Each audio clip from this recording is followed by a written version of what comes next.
Good day, folks. This is Bob. Bob that's depressed. Bob that heart's wrenched with the video one saw of the two girls in Manipur. And I'm told this is tip of the iceberg.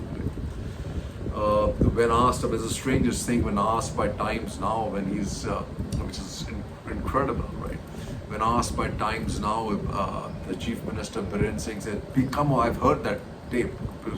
You must realize what's going on the ground. This is just one of the cases. That means he acknowledges this is one of the cases, and this is outrage over Manipur assault mounts, minor among two held, fresh clashes in Chura Chandpur, and Métis flee Mizoram, politics behind leak of money. So now this whole process is right. The vulgarity of power of the Gaddi is playing out on the other extreme, on the west coast, which is in Maharashtra, which is so shameful to see what our people are all about. Nobody really cares, right? It's only when the Supreme Court came out with the Suomoto, the Chief Justice, and look what he has to suffer. He's being trolled. The names he's being called is unbelievable. This is a democracy, folks. And this is for all you bucks there too, because if you lose the CGI, you really don't have any scope in life for yourself. You might think you're safe, but it's not. It's like when the house, your next room's on fire. You hide inside your room and think that the fire is not going to get you, because it will get you, right? So when the Suomoto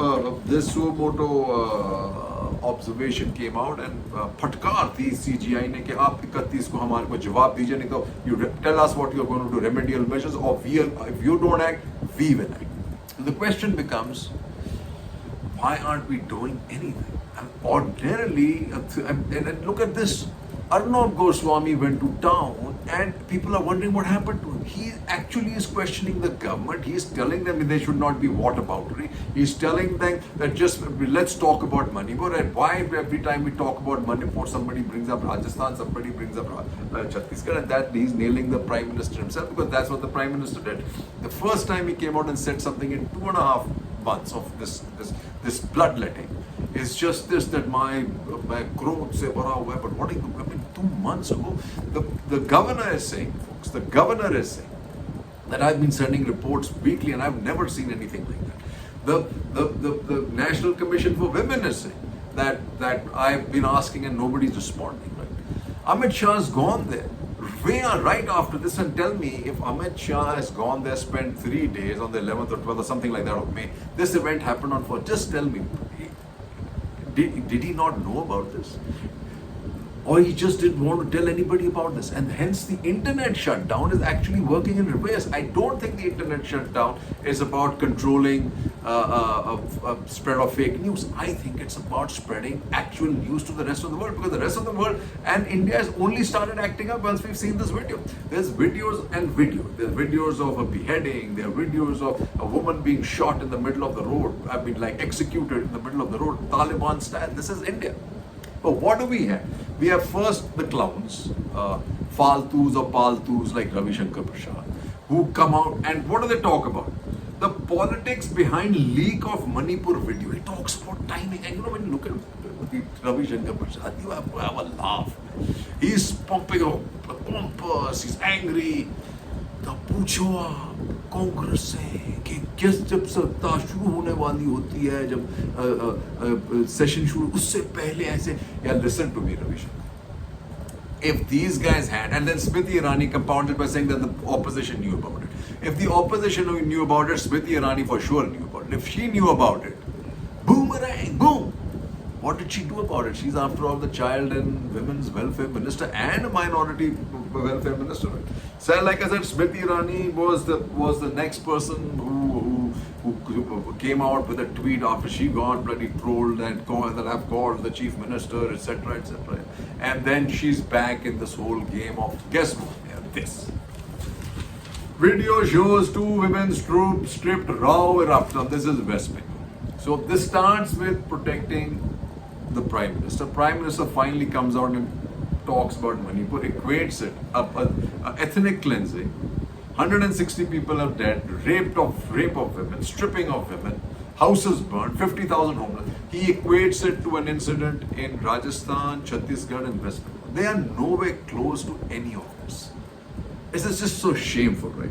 Then you have Sambit Batra, who's apparently the Prabhari or in charge of this region for BJP. He is seen swinging lovely, nicely on the swing. Anurag Thakur comes out and tries to nail Priyanka Gandhi, but he's having a lot of trouble. Everybody forgets the Colonel's appeal, who was crying and telling people that, listen guys, this is India. He's urging, he's pleading with Prime Minister Modi to say a word. Nothing. Then you have this, right? Two things that are out there. Freedom fighter's widow was burnt alive in Manipur, village says FIR. And while this is happening, displaced Metis flee Mizoram, security beefed up across the state. But remember, there's another video. One of these two women that was stripped was the wife of a Subedar major who fought in Kargil. Get this, fought in Kargil. And he says, that I protected this nation with my life and I could not protect my women. Can you imagine what we've come to? What kind of bloodlust is out there, right? And like that Iron Shanu Sharmila, everybody remembers her fight, right? The inhuman assault on women in Manipur brings deeper issues to the fore. I feel helpless when I see the news. Then this Angelica Anibam writes an interesting piece. Fuel for the fire, internet ban has enabled a climate of hate in Manipur. Exactly. In fact, I think the internet ban is for making sure that these kind of videos didn't go out. So I'll just make a big statement after this. A spine-chilling video of two women from the Kuki community of Manipur being disrobed, paraded naked, groped and gang-raped by a mob has gone viral. I tried to watch the full video but gave up within seconds as I was shaken and deeply traumatized by what I saw. I shudder to think of the horrors and helpless women experienced, right? Helplessness women experience. The pride and honor of any community is perceived to be tied to women's bodies. Since time immemorial, women's bodies have been political battlefields. In times of conflict, communities assert their valor by violating the bodies of women from rival communities. Such crimes are mostly seen as an acceptable form of warfare, and the perpetrator enjoys impunity. Tragically, my home state of Manipur has been no different. Now, this is the point, and this is the statement that the CGI made, that this cannot be used. Women's bodies cannot be used as a weapon. It is impossible to use as a weapon, right? Then you have this. Manipur, tough questions we need to be asking. Written by Sanjoy Hazarika, he says, many in the civil society sphere have spoken of how the incident shows that conflicts are often framed and fought over women's bodies, but there are not just acts of aggression. They represent acts of humiliation to show not just who is weaker or stronger, but which group is more entitled. This is hence all about the Metis, folks. So, Ripple in Mizoram, Manipuris flee amid fears. 5 arrested as 2 women stripped, beaten in Malda. BJP. So this happened in Malda in quick time. It has taken 2 months and a video to surface for this to happen, folks, in Manipur. BJP opposition silent on abuse of women in Bengal, Bihar, Rajasthan. Nobody is silent. But for people who don't know, the Rajasthan, the guys were picked up, the 3 guys who were picked up for raping the Dalit were from the ABVP. So watch that space. Metis begin to leave Mizoram after threat. Manipur government says willing to provide flights. And everybody's wondering, where's Doval? Doval is, after all, your national security guy. Where is he? First time the riots happened in Northeast Delhi, the guy to go there, go-to guy was Doval. So why was that Doval center? Somebody, a police guy, had a very interesting take. See, a very senior guy who was also part of the security national intelligence setup. He says if Doval doesn't have any other compulsions, he can finish this in a couple of days. But unfortunately, he was pointing fingers to what the politics of it all was, right? And there it is. Who is accountable? By Avinash Paliwal. Only way to deliver justice to survivors of mob assault and to stabilize Manipur is to ensure accountability. Such polarized politics is driven by complex structures of silence around it. The silence that screams the loudest is that of India's Prime Minister. He has finally and belatedly spoken of Manipur. He has the Chief Justice of India, as has the Chief Justice of India. But for a figure as dominant and communicative as Narendra Modi not to make a single statement on Manipur's predicament so far, and the inability of the powerful Home Minister Amit Shah to control the situation, raises the question of where exactly the ruling party figures on the complicity, incompetent spectrum in Manipur. complicity, incompetent. Either they are grossly incompetent or completely complicit, and this has totally been state engineered. And a lot of people everywhere are beginning to think it is complicity. Troubling questions on a wrenching video by Karan Thapar. The younger of the two women told the Indian Express newspaper the police were there with the mob which was attacking our village. Does that mean our supposed protectors stood by and watched like spectators? She added. We were given to them by the police. Does this mean even if outnumbered, the police weakly surrendered? They certainly did not defend the women at the cost of their own safety and lives, but isn't that what we would have expected? Question. After handing over the women, how come the police did not summon additional forces? Question. Let me end with one of the comments politicians make when they little realize it might boomerang. In 2017, when the Congress was in power, the Prime Minister tweeted, "Those who cannot ensure peace in the state have no right to govern Manipur." I wouldn't quarrel about that. Absolutely not. And like I said, the dance of the obscene and the Tekadar of the Northeast, which is why it's burning. Mia's to blame for high vegetable prices, says Himanta Owaisi Ajmal Slam remark. Like I said, and the dance for power and pelf and the corrupt.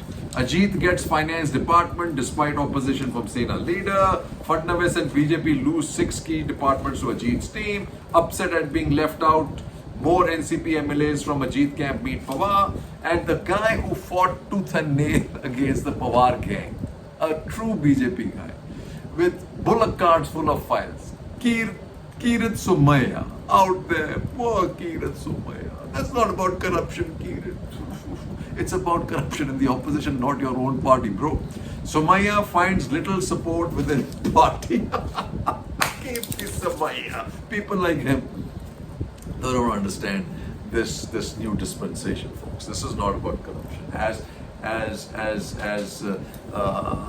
Governor Malik said, it is your corruption that the two are concerned about, not the corruption in their own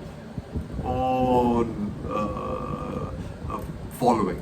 3 cheers and Jai Hind. But let me say this, folks. Take this seriously. Manipur is serious. It's about the whole country. It tells us about ourselves. It tells us a lot about ourselves as we wine and dine sitting in Delhi thinking that all is well. All certainly is not well. 3 cheers. Jai Hind. Namaskar. Sat Sri Akal.